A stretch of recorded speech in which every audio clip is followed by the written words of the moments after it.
Hello बच्चों, नमस्कार, जय श्री कृष्ण, राधे राधे। कैसे सब? आई होप आप सब अच्छे से होंगे, मस्ती से पढ़ाई कर रहे होंगे। I am Varnanath Anna sir, BTech from IT Delhi. स्वागत है आप सभी का इस चैनल पे जिसका नाम है अन्ना अकेडमी कोटा। ज्यादातर बच्चे जेई मेन की प्रिपरेशन में सबसे पहले तो क्या करते हैं कि जेई मेन के ऊपर अपना फोकस ज्यादा रखते हैं। आज जब जेई मेन का एग्जामिनेशन कंप्लीट हो जाता है उसके बाद वो कहीं ना कहीं जेई एडवांस की तैयारी को शुरू करते हैं। तो ऐसे में जेई मेन तो कहीं ना कहीं थोड़ा सा अच्छे तरीके से हो जाता है, बट जेई एडवांस वाले एग्जामिनेशन के साथ पूरी तरह न्याय नहीं कर पाते हो और कहीं ना कहीं जेई एडवांस में एक अच्छी रैंक से वंचित हो जाते हैं। मैंने जितने भी बच्चों को पढ़ाया है जिन्होंने जेई एडवांस के अंदर बहुत अच्छा नंबर लेकर आए हैं, वो शुरू से कहीं ना कहीं जेई मेन और जेई एडवांस को साथ में रखते हुए आगे बढ़ते हैं और ये एक बहुत बड़ा रीजन होता है उनका जेई एडवांस के अंदर बेटर परफॉर्मेंस का। लेकिन बहुत बार ऐसा भी देखा गया कि बहुत सारे बच्चों को पता ही नहीं होता कि जेई मेन और जेई एडवांस की तैयारी को साथ साथ कैसे करें। और बहुत बार ऐसा बच्चे डर भी जाते हैं कि यार अगर मैंने जेई मेन के साथ जेई एडवांस की तैयारी करना चालू कर दिया, ऐसा ना हो कि मेरे जेई मेन का प्रिपरेशन ही खराब हो जाए, ऐसा ना हो कि मैं जेई एडवांस की तरफ कुछ ज्यादा इंक्लाइंड हो जाए तो जेई मेन वाली चीज जो है वो मेरी अच्छी से नहीं हो पाए और कहीं ना कहीं मैं डायरेक्शन भटक जाऊं और डायरेक्शन ही लेस होने के कारण दोनों ही एग्जाम खराब ना हो। तो अगर आपके मन में ऐसा चल रहा है कि हम जेई मेन के साथ साथ जेई एडवांस के एग्जामिनेशन को बहुत अच्छी तरीके से कैसे क्रैक कर पाए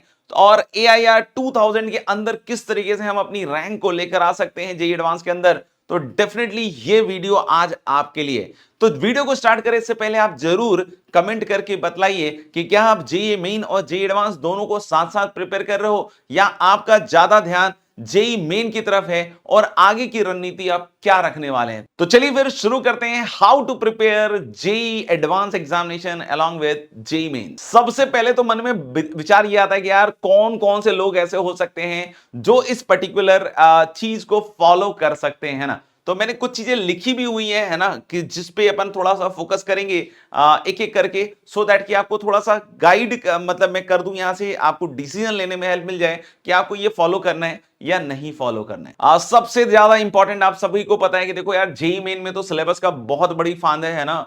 सिलेबस अपन को बहुत अच्छे से करना पड़ेगा। तो यानी कि अगर आप टाइमली, है ना, टाइमली सिलेबस को कंप्लीट कर पा रहे हो, है ना, टाइमली, है ना, टाइमली इस वर्ड का ध्यान रखिएगा कि अगर आप टाइमली सिलेबस को कंप्लीट कर पा रहे हो जेई मेंस का and you are comfortable enough, आपको लग रहा है पूरी तरीके से कि हाँ यार ये चीज हम आराम से कंप्लीट कर सकते हैं, तो आपके लिए यहाँ पे एक प्लस है जो जो आपको ये मोटिवेट कर सकता है कि आप जेई एडवांस के साथ चल सकते हैं। साथ ही साथ जेई मेन प्रिपरेशन में आपको कहीं कोई तकलीफ नहीं आ रही है, अनकंफर्टेबल कहीं भी नहीं है, बहुत बढ़िया जर्नी चल रही है, तो भी आप इसमें प्लस एक लिख सकते हैं सो दैट कि आप इस जेई एडवांस के एग्जामिनेशन को साथ साथ भी क्रैक कर सकते हैं। साथ ही साथ आप जो जेई मेन में जो पढ़ाई कर रहे हैं ना, जेई मेन का की जो पढ़ाई कर रहे हैं उसमें आप थोड़ा सा फंडामेंटल लेवल पे भी अच्छी तरीके से काम कर रहे हो। सिलेबस तो ऑफ कोर्स आप टाइम पे कंप्लीट करने की कोशिश कर रहे हो और आपने जेई मेन की अच्छी खासी प्रैक्टिस भी कर रखी है, तो भी आपके लिए एक प्लस यहां पे मेरे ख्याल से इंश्योर होता है। साथ ही साथ आपके पास टाइम सफिशिएंट है,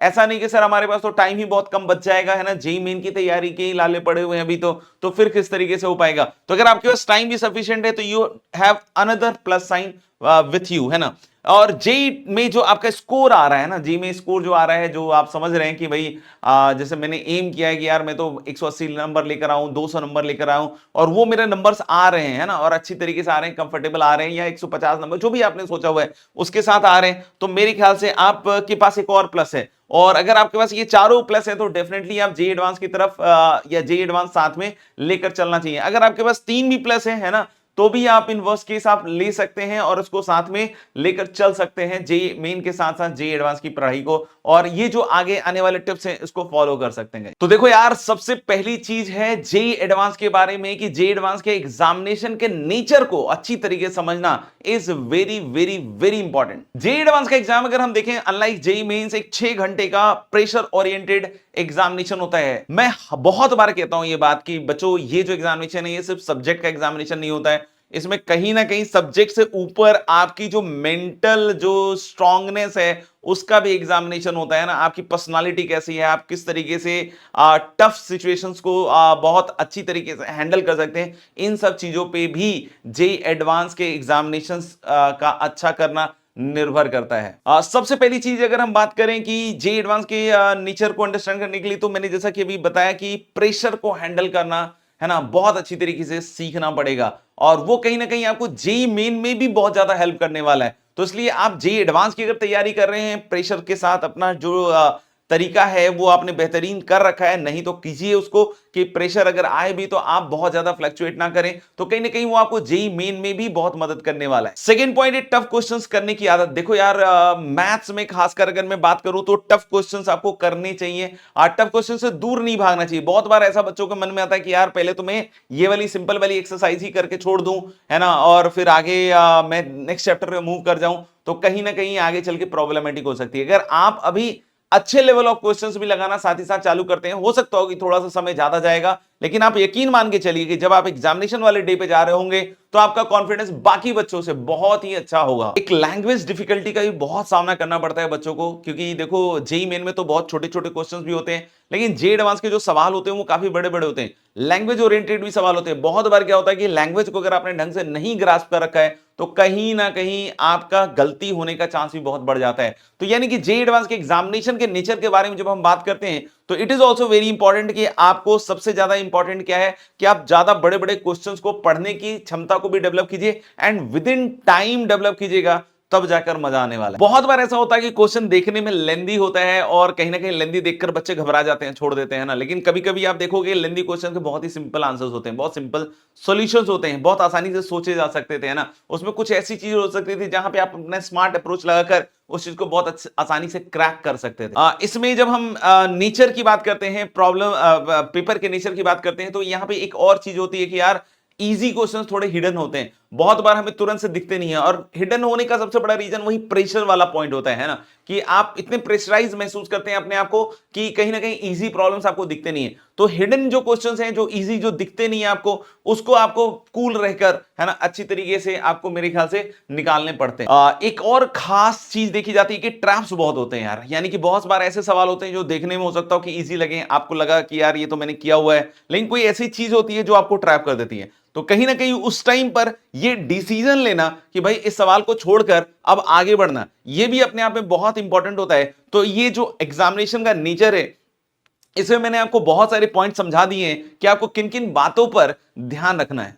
ऐसा देखा गया है बहुत बार कि अगर आप जेई एडवांस के एग्जामिनेशन के नेचर को अगर अच्छी तरीके से समझ गए तो 40 to 50% काम वहां हो जाता है। आपको पता चल जाता है कि यार किस तरीके से अपने दिमाग को इस तरह के एग्जामिनेशन में यूटिलाइज करना होता है। Second point you all can see is studies end of course lectures, है ना। लेक्चर्स की क्वालिटी, पढ़ाई की क्वालिटी, ये दोनों चीजें काफी ज्यादा मैटर करेंगी। जेई मेंस और जेई एडवांस में एक बहुत बड़ा फर्क यहां पे आ जाता है कि आप जेई मेंस में चीजों को बहुत ज्यादा डीप लेवल पे नहीं भी समझते हैं, बहुत ज्यादा अंडरस्टैंडिंग नहीं बनाते हैं। एक फॉर्मूला ओरिएंटेड भी अगर आपकी टच है और प्रैक्टिस है तो कहीं ना कहीं जेई मेंस के सवाल तो आपसे हो जाते हैं, लेकिन जेई एडवांस के एग्जामिनेशन को अच्छी तरीके से या उनके क्वेश्चंस को अच्छी तरीके से क्रैक करने के लिए आपको जो फंडामेंटल लेवल पे जो अंडरस्टैंडिंग है उसको बहुत अच्छा करना पड़ता है। बहुत बार ऐसा देखा गया है कि जो प्रॉब्लम्स, कठिन प्रॉब्लम्स होती हैं, वो सॉल्व तभी होती हैं जब आपका फंडामेंटल जो है वो बहुत स्ट्रांग, आपका जो बेसिक है वो बहुत स्ट्रांग रहता है।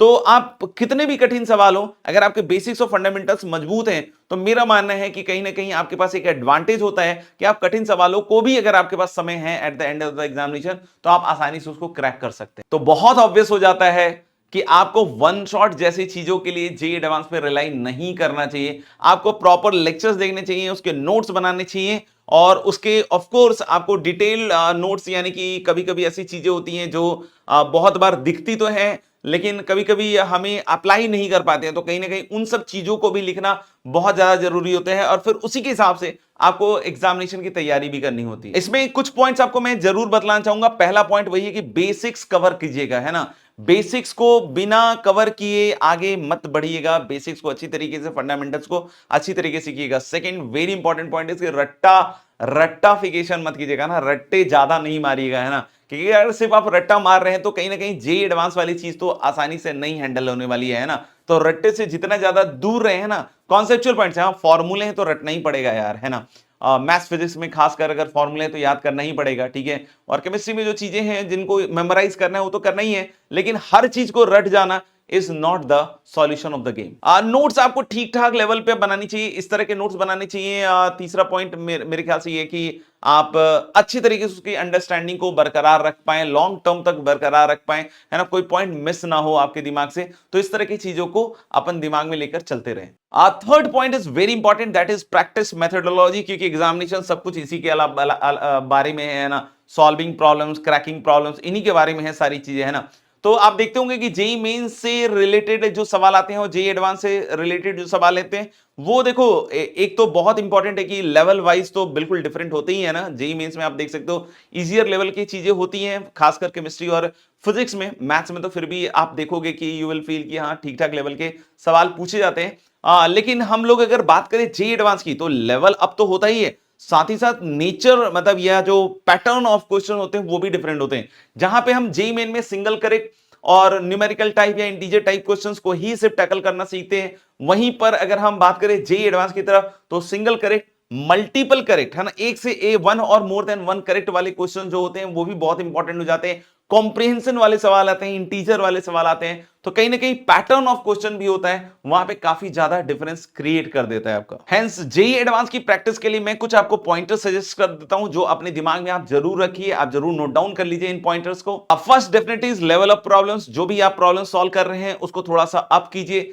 मॉड्यूल में अगर आपके जेई एडवांस से रिलेटेड कोई एक्सरसाइज है तो उसको भी अच्छी तरीके से ग्राइंड करना चालू कर दीजिए, सो दैट कि आपका जो प्रॉब्लम संभालने की जो एक कहते हैं ना कि एफिशिएंसी या फिर जो कॉन्फिडेंस है वो नेक्स्ट लेवल पे जा सके। Second point is definitely scope आपको बढ़ाना चाहिए कि मतलब हम ज्यादा से ज्यादा क्वेश्चंस, उसकी वैरायटी, उसके प्रोफाइल्स को कवर कर सकें थ्रू मॉड्यूल्स, या जो भी आप बुक कर रहे हैं या जो कुछ भी कर रहे हैं तो उसको ज्यादा से ज्यादा करें। अगर आप कोचिंग से एसोसिएटेड है तो डेफिनेटली आप मॉड्यूल्स के ऊपर ज्यादा फोकस कीजिएगा। एक जो सबसे डिफरेंट चीज जो जेई एडवांस की रहती है हमेशा, वो इंटरमिक्सिंग, मतलब बहुत सारे कॉन्सेप्ट, 2 से 3 कॉन्सेप्ट को एक साथ मिला के जो सवाल बनाने का जो उनका आइडिया होता है वो बेहतरीन होता है। और कहीं ना कहीं बच्चे उससे थोड़ा डरते भी हैं, लेकिन आपको कोशिश करनी चाहिए कि अगर एज अ होल आपको अगर चैप्टर सीखने हैं तो इस तरह के सवालों को ज्यादा करने की आदत डालनी चाहिए। और इसके लिए best resource of course previous year questions भी हो सकता है ना, कि आप प्रीवियस ईयर क्वेश्चन जो भी जेई एडवांस के हैं उसको भी आप साथ ही साथ ले सकते हैं बच्चों।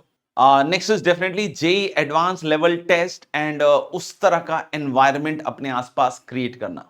जैसा कि मैंने स्टार्टिंग में ही बताया कि जेई एडवांस कहीं ना कहीं एक प्रेशर बहुत ज्यादा क्रिएट करता है हमारी प्रिपरेशन में, अपने एग्जामिनेशंस में। तो कहीं ना कहीं हमारे को इस चीज का भी ध्यान रखना पड़ेगा कि जो हम प्रिपरेशन कर रहे हैं उसको अच्छी तरीके से इंप्लीमेंट करना is also very necessary guys. और इस चीज को इंप्लीमेंट करने के लिए कंसिस्टेंटली जो पॉइंट्स मैं बतलाने वाला हूं उसको बहुत अच्छी तरीके से दिमाग में रखिए। First of course is advance level test, है ना। एडवांस लेवल टेस्ट को देने से घबराइए मत। ऐसा नहीं सोचिए कि यार जब जेई मेन के एग्जामिनेशन कंप्लीट होंगे उसके बाद ही मैं जेई एडवांस के एग्जामिनेशन देंगे, ये थोड़ा सा बैड मेरे ख्याल से स्ट्रेटजी हो सकती है बच्चों के लिए। तो आप जेई एडवांस लेवल के क्वेश्चंस को एग्जामिनेशंस को करना अभी से शुरू कर दीजिए।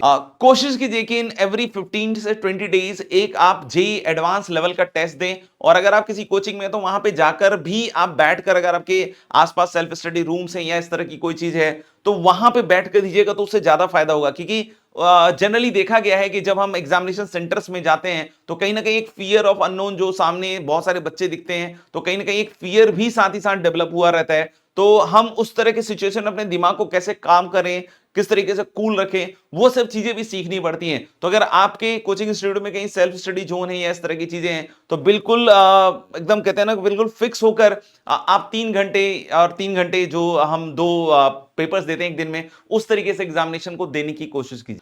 सबसे मोटी बात तो यही रहेगी यार कि प्रेशर को हैंडल करना सीखना पड़ेगा। आप पढ़ भी अच्छा लेते हो, सब कुछ अच्छा कर लेते हो, एग्जामिनेशन नंबर नहीं आते। नंबर नहीं आने का एक बड़ा रीजन प्रेशर होता है। तो कहीं ना कहीं उसको चेक करते रहिए कि अगर कहीं ऐसा होता है कि भाई आप एग्जामिनेशन देने के लिए बैठे हैं, बहुत सारे बच्चे भी दिख रहे हैं और आप घबरा जाते हैं या कुछ ऐसी चीज हो जाती है, तो उसको ज्यादा से ज्यादा फेस करने की कोशिश कीजिए, उससे भागिए मत। अगर आपको लगता है कि इस चीज का सॉल्यूशन ये है कि मैं एग्जामिनेशन देना छोड़ दूं, तो ये बिल्कुल भी सॉल्यूशन नहीं है, एकदम बहुत घटिया, बहुत बोगस सॉल्यूशन है। आपको कोशिश ये करनी चाहिए कि ज्यादा से ज्यादा एग्जामिनेशन को फेस करें, सो दैट कि हम अपने दिमाग को कैसे कूल कर सकते हैं एग्जामिनेशन हॉल में वाइल टेकिंग एग्जामिनेशन, वो हम सीख सके, है ना। बिकॉज ये सब चीजें ट्रेनिंग का पार्ट है ना। अगर आप इसको सीखना चाहेंगे तो हर चीज पॉसिबल हो पाएगी आपके लिए। तो ये मेरे तरफ से कुछ टिप्स थे आपको कि जेईई मेन और जेईई एडवांस को साथ में लेते हुए चलने के लिए क्या क्या चीजों को करना जरूरी है। ऐसा नहीं होना चाहिए कि बीच में आप अगर जेईई मेंस की तैयारी कर रहे हैं तो बिल्कुल उसी तरफ अपने आप को पूरी तरह इंक्लाइन कर दीजिए और आप जेईई एडवांस को भूल जाएं और बाद में आपको दिमाग में आए कि यार जेईई एडवांस को भी साथ में लेकर चलना था और आपको लास्ट में जाकर ऐसा अनुभव हो कि यार जेईई एडवांस को मैंने अच्छी तरीके से तो प्रिपेयर ही नहीं किया, आईआईटी की जर्नी के लिए निकले थे और आईआईटी की तो तैयारी नहीं की, हम तैयारी किसकी कर बैठे, एनआईटीज की कर बैठे। वो भी करना बहुत जरूरी है, लेकिन कहीं ना कहीं हमें साथ में आईआईटीज के लिए भी तैयारी करते रहना पड़ेगा। डेफिनेटली मैं आपको ये बोल सकता हूं कि ये सब सारी चीजें, जितनी भी चीजें हैं ना, this requires a lot of hard work. आपको बहुत सीरियस होकर काम करना पड़ेगा। देखो अभी का समय बहुत ज्यादा इंपॉर्टेंट है क्योंकि कहीं ना कहीं अभी आप पढ़ते भी रहते हो, बहुत सारे बच्चे दिखते भी हैं आसपास और हमें बहुत बार ऐसा भी लगने लगता है कि यार हमारा तो कंपटीशन बहुत सारे बच्चों से होने के वाला है और ये कहीं ना कहीं प्रेशर का एक बहुत बड़ा रीजन हो जाता है। तो मैं तो आपको बस इतना चीज कहूंगा कि इन सब चीजों में आपके ऊपर सेल्फ बिलीव रखना बहुत जरूरी है। आप जिनको अपना कंपटीशन मान रहे हो, देख रहे हो, जरूरी नहीं कि वो आपका कंपटीशन हो सकता हो उतनी अच्छी तरीके से पढ़ ही नहीं रहा हो, वो सिर्फ आपको दिख रहा हो, लेकिन जैसे एग्जामिनेशन होगा वो दिखना बंद हो जाएगा क्योंकि उनको रिजल्ट में। तो अगर आप चाहते हैं कि आप रिजल्ट में बहुत अच्छा करके आए तो आपको अपने ऊपर पूरा विश्वास रखते हुए इस जर्नी को लेकर आगे चलना है। बहुत बार ऐसा देखा गया है और मैं अपने खुद के अनुभव से भी ये बात आपके साथ साझा कर सकता हूं कि बहुत बार ऐसा हो जाता है पढ़ते पढ़ते, है ना, और मेरे साथ भी हुआ था कि बहुत बार ऐसा हो जाता है कि लगता है कि यार पता नहीं मेरा सिलेक्शन होगा कि नहीं और उसके कारण एनर्जी नहीं बन रही है। तो भाई अपन को ये चीज दिमाग में डालनी पड़ेगी कि मैं इस चीज का आंसर अभी नहीं कर सकता हूं जब तक मेरा मेन एग्जामिनेशन नहीं हो जाता है, तब तक मैं इस तरह के क्वेश्चंस का आंसर नहीं कर सकता हूं। तो तब तक मुझे लगे रहना पड़ेगा, है ना, with a positive thought, with a positive spirit, so that कि मैं जेईई मेन या जेईई एडवांस जैसे अच्छे लेवल के एग्जामिनेशन जो माने जाते हैं एकदम की बहुत कठिन एग्जामिनेशन है, उस तरह के एग्जामिनेशन को क्रैक कर पाऊं। तो मेरी बेस्ट विशेष हैं आप सभी बच्चों के साथ। जो भी बच्चे पढ़ रहे हैं पूरी शिद्दत से पढ़िए, है ना, हल्का फुल्का नहीं कि थोड़ा पढ़ लिया, इतना कर लिया, उतना कर लिया। पूरी मेहनत से पढ़िए, लास्ट तक पढ़िए, सो दैट कि आप बहुत अच्छी रैंक लेकर आए। और इस चैनल को सब्सक्राइब करना ना भूलें। मिलते हैं अगले वीडियो में। Thank you very much, bye bye, take care.